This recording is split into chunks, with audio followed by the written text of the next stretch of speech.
Mimi niliona kwa news za saa 3. Ndio niliona Hell's Gate tragedy. Na already mtoto wangu alikuwa ameenda huko. Nilikuwa nimejaribu kumpigia simu tangu saa 10.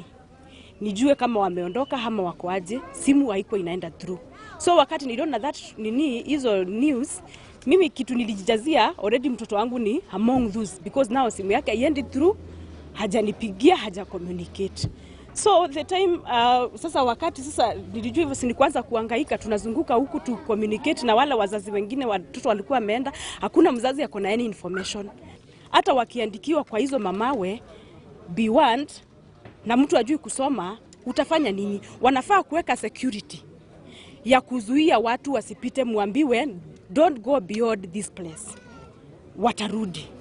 Kitu ingine, unakuwa warned kunaweza kuwa na flash floods na umeenda huko kama hakujanyesha na kumenyesha pahali pengine ujui, hiyo maji imekuja imekukuta, utaweza kupita wapi? Because mtoto wangu aliniambia hakukuwa na exit pahali wangeweza kupitia.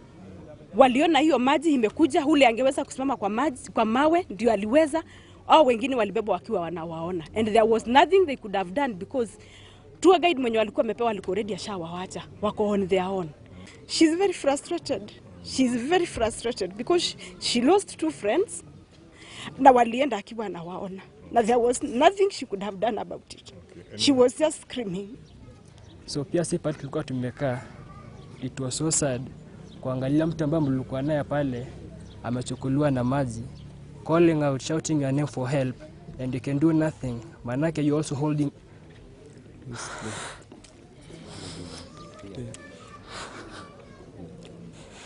and all guys were swept away. Wale ambao tulibaki ni wale ambao tulipanda pale juu. Remember that we are still hanging very loosely. Na ilifika place tukaona we are also going. Tumefika mwisho na maji bado nazidi increase. That was our end.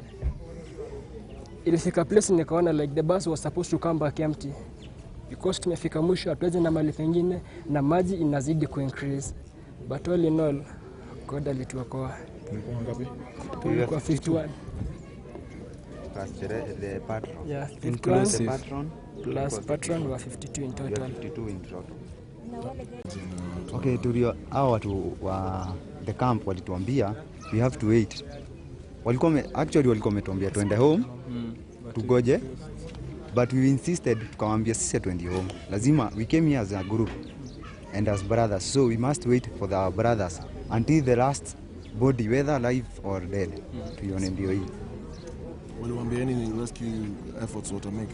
Yeah, they started immediately when tulifika kwa camp.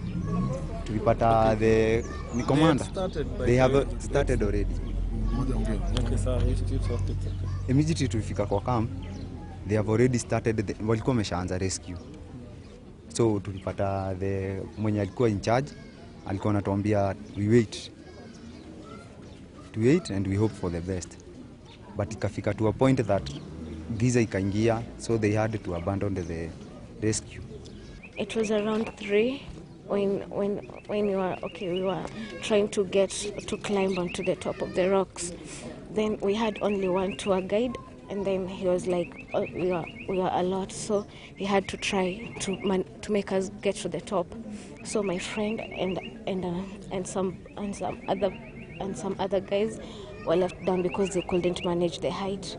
So as we got to the top, I noticed that the soil was sinking. So I told the sister to my friend that we should get onto the rocks. So as we climbed, we just felt the water, as in we just had water, as in it carried large rocks while they were floating. So as it flowed, we imagined that the others who had been left behind had already gone back to the bus. Only to find out that they had already been carried away by the water. Then there's this one guy who was on top of the rock.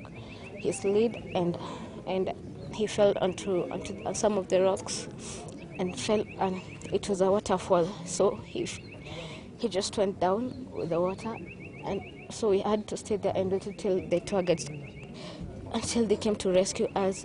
So it was around like at 4. That's when they came.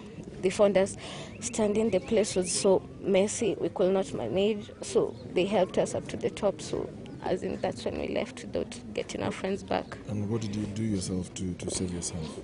We had to climb the rocks, which they were so high, and it was so risky because also the rocks had started crumbling down.